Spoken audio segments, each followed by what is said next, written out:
I'm a big Godzilla fan. I think this big silly radioactive dinosaur is dope as hell. So the Godzilla alternate arts in Ikoria are some of my favorites in the game, but how well do the Godzilla cards in Ikoria Lair of Behemoths actually represent their monsters? I've devised a super duper scientific rating system to assess these cards, and I'll be giving each one a letter grade based on how well they line up to their characters' abilities, personalities, and general vibe. Let's get into it. Starting off naturally with our Big G, who claims 3 unique cards: King of the Monsters, Primeval Champion, and Doom Inevitable. King of the Monsters shows Godzilla in its Showa era, and is unique for being the only card in the series that doesn't have an in-universe parallel. In Magic, we typically refer to toughness as the card's butt. They're massive asses. They're badonkadonks. So why am I being silenced from r/MTG for referring to Godzilla's ability about caring about his massive, veiny card? This Godzilla does a great job of showing off the destructive power of the King of the Monsters and how he is deceptively resilient to being killed by lightning. To me, one of the defining features of Showa-era Godzilla is his eventual transition from villain to hero, which is why I think it's great that this Godzilla features a team buff instead of a singularly powerful creature. Because Godzilla doesn't care how tough you are, the best defense is a good offense. And who's got the bigger dick? Godzilla King of the Monsters gets an A. Godzilla Primeval Champion represents our Heisei-era Godzilla. In these movies, Godzilla is a growing threat, becoming more and more powerful with each movie as he absorbs the power of his enemies until he eventually grows too powerful even for himself and goes nuclear. Primeval Champion, however, doesn't really have much going on. I will give out points for it being a big fucking guy. Godzilla is famously a big fucking guy, and I'm gonna deduct points for it not really being much more than that. B-. Godzilla Doom Inevitable depicts Shin Godzilla, a 2016 movie directed by Hideaki Anno, and if you haven't seen it, what are you doing? This movie is unbelievable. Shin Godzilla is a rapidly evolving organism that crawls out of Tokyo Bay one morning and rapidly lays waste to the city. This Godzilla's primary characteristic is his extreme evolutionary ability, adapting so quickly that no attack ever works on him twice. Gyutaro is not this. I would definitely describe this Godzilla as being hasty, but I'm not sure how to justify the cycling ability. Nothing about shuffling into library really screams Shin Godzilla to me. Appearing suddenly on the battlefield and instantly attacking is pretty solid. I'm gonna give this one a D+, though I will give credit. All 3 Godzillas have trample, so good job. Anguirus Armored Killer. I take issue with the killer title they've given Anguirus here. He's a homie. Be nice to him. Anguirus is Godzilla's oldest foe and longest ally. There's not really a lot to him, to be fair. He's been known to break some shit though, so I'll give him an A based on that alone. Next up is Mothra, Supersonic Queen. Mothra is a giant moth. She's also the guardian of Infant Island and also maybe Earth. She has also been known to give her life force to aid others in times of need, which lines up really well with this card's ability to reanimate creatures. Mothra is actually the most prolific monster in the canon, right behind Godzilla, so I'm a little disappointed she was only given 1 card, especially since King Caesar got 2, but her larval form has the most OP ability in the series, so maybe that's why they chose not to give her a 2nd card. A+. Rodan, Titan of Winged Fury. Well, it has flying, so you've already hit like 99% of this guy's whole deal. Being a giant mutated pterodon also works well with this mutate ability. His supersonic speed would be better represented by haste, but I will accept First Strike as a reasonable interpretation of being fast as hell. And the funny thing about Rodan is this mutate ability can justify pretty much anything you need it to. Fire Breath? Well, he's got burn spells.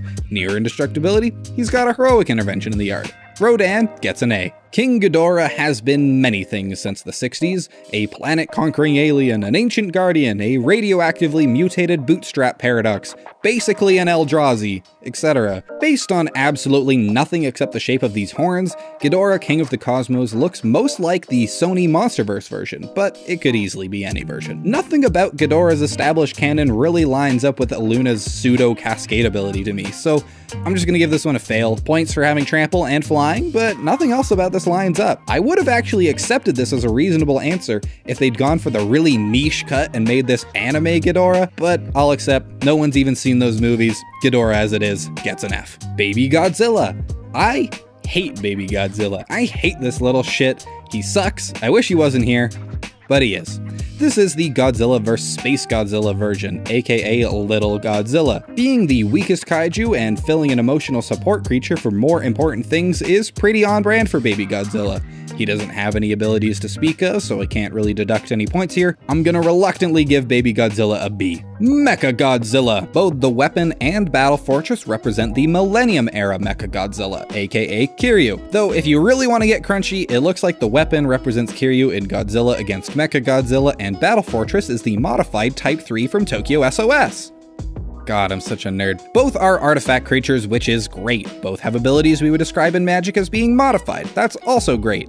Weapon is kind of a Swiss Army knife keyword soup. I would say that lines up well with the varied array of weapons Mechagodzilla has, but Battle Fortress's ability to be full of thopters doesn't line up with any Mechagodzilla abilities. Maybe those are supposed to be the pilots, I don't know. Either way, I'm giving Weapon an A- and Battle Fortress gets a C. King Caesar gets 2 whole cards to himself. Ancient Guardian and Awoken Titan. Someone at WotC must really like this guy, because he's only in 2 movies and he's pretty forgettable. Caesar's design is based on Shisa statues, which themselves are based on lions. So I'm gonna give out some points for being a cat in both versions. He helps Godzilla defeat Mechagodzilla, so I'm gonna hand out some more points for providing team buffs, and his most iconic move is his backfire laser, which I'm gonna say is represented on Awoken Titan. Good job, Caesar. B for the both of you. Gigan, Cyberclaw Terror. My biggest issue with this card is the art makes him look too cool. Gigan is the goofiest looking motherfucker in the franchise. His name is literally a portmanteau of Goose Guy. He's so stupid, and this card actually looks like something cool. What gives? Gigan is basically just a bunch of sharp objects bioengineered together by aliens, so I'm not super sure how you'd go about representing him. Gigan has been known to come back from the dead reassembled stronger, which would work if this ability reanimated itself instead of others, but the way it is right now, I'm gonna give it a D+, C-. Biollante, plant beast form. Biollante is a chimera of human, rose, and Godzilla DNA. She's super cool, but unfortunately her card isn't earning a lot of points. If I was a grade school teacher trying to give out any marks I possibly could, I'd make an argument that her reanimation ability has something to do with herself being a reanimation of the scientist's daughter that he spliced with a rose, but I'm just trying really hard to justify any part of this. I don't think I can give out any points here. Biollante gets an F. Dorat, the perfect pet. This cute little guy is a genetically modified organism grown from the remains of King Ghidorah's body on Venus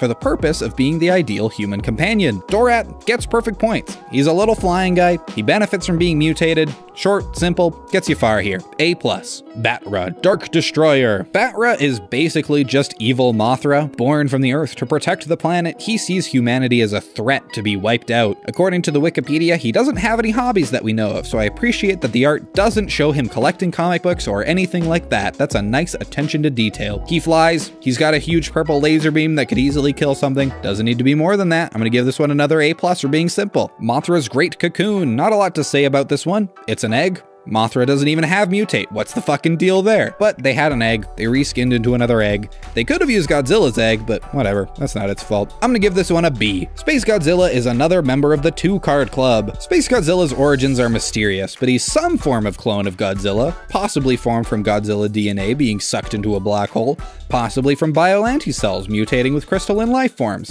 My first question is, why is this not the Alt of Crystalline Giant? It's right there! Space Godzilla's breath weapon is called the Corona Beam. I don't know why it's called that, but it resulted in the extremely funny accident of Wizards printing a card named Space Godzilla Death Corona in the April of 2020. They've officially renamed this card to Space Godzilla Void Invader. Funny names aside, there's not a lot going on here. He's got one of the biggest stats among the series, which is good for one of the strongest foes. Death Touch, however, isn't doing a lot for him. I'm gonna give this one a C. Space Godzilla has strong regenerative abilities, despite not being particularly resistant to incoming attacks. To that degree, I think BioQuartz Space Godzilla is a pretty solid representation of the character. I'm gonna give out a B-. I just wish either of them had flying. Destroy is an interesting one. It's a living form of the Oxygen Destroyer, the weapon that killed Godzilla in the first movie, and famously also kills him in this movie. Also, Destroyer is just straight up an asshole. Other kaiju are mindless monsters, or bioengineered weapons, or mind-controlled by aliens. Destroyer is just an asshole on his own. So for that reason, I think this should have been an Obosh reskin to incorporate that black-red identity and better show off his offensive abilities. That being said,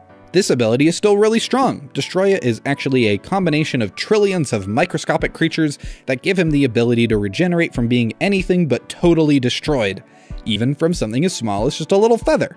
So Destroyer gets an A+.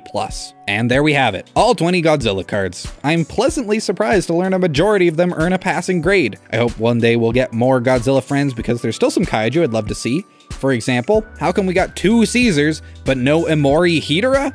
You have a legendary ooze in the set and you didn't use it on the ooze kaiju? Come on. But I'd love to see Jaguar, Baragon. Hell, I'd even take an Ambira. Let me know what you think of my ranks, and we'll see you next time.